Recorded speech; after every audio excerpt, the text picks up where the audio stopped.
Hari Om Tat Sat. Welcome to Swami Jyotirmayananda Society, our journey to self-realization. Please subscribe our channel for the mystical meanings and to enjoy daily satsang. We are currently exploring Bhagavad Gita, commentaries by Swami Jyotirmayananda Maharaj, narrated by myself, Swami Nikhilananda. We are currently on chapter number 5. Actually, we are starting chapter number 5 today, known as Sannyas Yoga, the yoga of renunciation of action.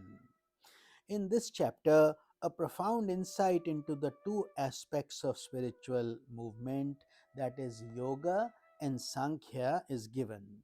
Yoga implies a blend of action and devotion, meaning karma and bhakti, while Sankhya suggests the path of jnana or knowledge. For the majority of people, a blend of karma and bhakti is important for the attainment of the heights of jnana, where the very ego is renounced. So that's the high level summary.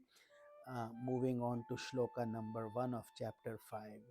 Arjun Uvacha Sannyasam Karmanam Krishna Punaryogam Cha Sansashi Yachreya Etayorekam Tanme Bruhi Sunishchitam.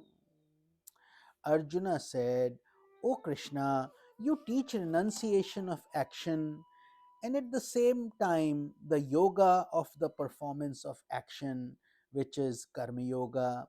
Please tell me decisively which is the better of the two, because Lord had said both are ways to come to me, achieve God realization. So Arjuna is confused. He says, how can that be? They seem to be apparently contradictory. Karma is action, renunciation is no action. So, from that perspective, his question is to help us. So, Shri Bhagavan Uvacha, God answers, Sannyasah karma yogascha nihshreyaskarabhau tasyotu karma sannyasat karma yogo vishishyate. Shri Bhagavan Krishna replied, both renunciation of an action and karma yoga lead to the highest goal, which is mukti or liberation. However, of these two, karma yoga is better than the path of renunciation. So, why is God saying that's better? Because for most people, karma comes naturally. Not that sannyasa is inferior, it's a very high path, but most people are not qualified for that. So God is making it very simple, and He is saying that's the easier karma action people do anyway, so that is the easier path. Then he continues, Gyeyah sa nitya sannyasi yo na dveshti na kankshati nirdvandvo hi mahabaho sukham badnapta pramuchyate. O great armed Arjuna, one who neither hates nor desires must be considered an eternal sannyasi or renouncer, since he does not experience the pairs of opposites. He becomes free from bondage easily. So, here God is giving a very beautiful definition of renunciation. It doesn't mean you renounce your house and you go into a forest. It simply means that you hold equanimity, you renounce within in your mental capacity. You don't hate things or you don't desire things, meaning you have that equanimity. Therefore, in a way, you can be considered an eternal sannyasi or renouncer if you can do that, because you are not affected by the pairs of opposites. Whereas most people, in grief they complain and in prosperity they rejoice. So in both states they experience agitation of mind. So therefore God is saying true renunciation resides in being samatvam, equanimity, and therefore um, such a renouncer doesn't experience duality. Shloka number 4. Sankhya yogo prathak balaha pravadante na panditaha ekam pyasthitah samyag ubhayorvindate phalam. Children, the ignorant alone speak of Sankhya, the path of renunciation, as different from yoga, the path of action. So, if the intellect is not advanced, we consider these as two paths. The enlightened do not hold this view. So, Lord is saying very clearly that once both paths will take us to the same destination, they are not separate. Whatever path we follow, we eventually reach to the peak of the mountain. Whoever is truly established in either one of the two paths will attain the fruits of both.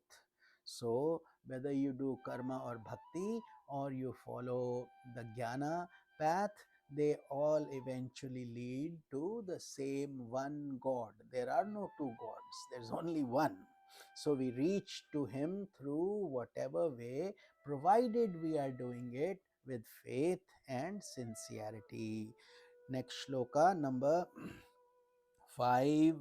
Satsankhe prapyate sthanam tadyogairapi gamyate ekam sankyam cha yogam cha yah pashyati sa pashyati. The goal that is acquired by the act of renunciation is the same that is attained by karma yogis. Whoever sees Sankhya and Yoga as one indeed sees rightly. That is the essence where God is again reiterating what He has said in the previous shlokas. There is no difference, but there is a difference between karma and karma yoga. When you do actions for a selfish reason, for yourself, you're interested in the fruit, then that path will not take us to liberation, it will not take us to God, it will simply give you fruits of the results, and you will continue in the cycle of life and death. However, if you turn it into karma yoga, yoga means to connect with God. And how do you do karma yoga? When you help others, you do selfless service, you volunteer your time, you take greed and selfishness out of the equation. That is the deeper meaning of karma yoga. So, whether if unless it's selfless service and it's done for the good of others, it is not karma yoga. It is simply karma. Therefore, that distinction is very important. But then, jnana is the knowledge of the wisdom, where we study the scriptures deeply, and then we try to find God within ourselves. So here God is giving us that distinction, that both paths are right, and both will take us to the destination. Then next shloka, sanyasastu mahabaho dukkhamaptum yogatah yoga yukto munir brahma nachirenadhigacchati. But, O mighty armed Arjuna, without karma yoga, the path of sannyasa is beset with problems. The sage who pursues yoga, having attained renunciation already, hastens to the attainment of Brahman. So, here God is saying that you cannot do sannyasa right away. We karma and is inherent in our human bodies. We have to do karma, but first we have to learn how to do karma yoga. Therefore, even in ashrams and everywhere, um, people do devotees, even the sannyasis, people who are renunciates, have to do a lot of service, cooking, cleaning, volunteering, working in hospitals. All those things are done as part of karma yoga. and then they study the scriptures, the Upanishads. That is the path of integral yoga. So, this is what Lord Krishna really is talking about. And if you read Bhagavad Gita, it is yoga. Every chapter ends with yoga: Arjuna Vishada Yoga, Karma Yoga, Jnana Karma Sannyas Yoga, etc. Meaning everything connects to God. Then you reach Him. Moving on to shloka number 7. Yoga yukto vishuddhatma vijitatma jitendriyaha sarvabhutatma bhutatma kurvannapi na lipyate. Perfected in the yoga of action with a pure heart, having control over the body and mastery over the senses, he beholds the self in all beings. Such a sage is untouched by actions, even though he continues performing them. So, beautiful guidance given by Lord Krishna to all of us, that how do we perform yoga? How do we do action? We have to do it with a pure heart first. Purification comes through sincerity, faith, following our sadhana, doing our japa. All these things make our heart pure. And then control of senses. God is emphatic about controlling the senses. If we let them loose, we indulge in whatever we want in passion, and no control over our desires, and we run here there, then we are in rajas, we are in the worldly activities, and that will trip us from our spiritual growth. So such a person who is following uh, all these things in a holistic way, uh, getting up early and having a pure heart, doing charity work, cleaning, and following the yoga in the truest sense, he beholds the self in all beings. He doesn't see any difference between himself and others. He thinks of others' emotions as much as he does about himself. So, such a person is progressing well on the spiritual path. Such a sage is untouched by action. So, if you're doing all these things, then actions cannot bind you. There is no result of karma, there is no fruit of karma.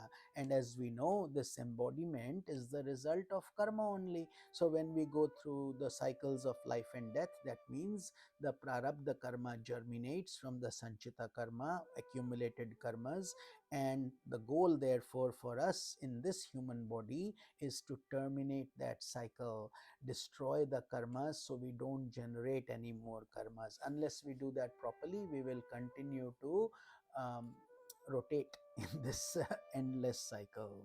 So that is the depth of this shloka. Shloka number 8 we will cover in tomorrow's satsanga. This is Swami Nikhilananda. Hari Om Tat Sat.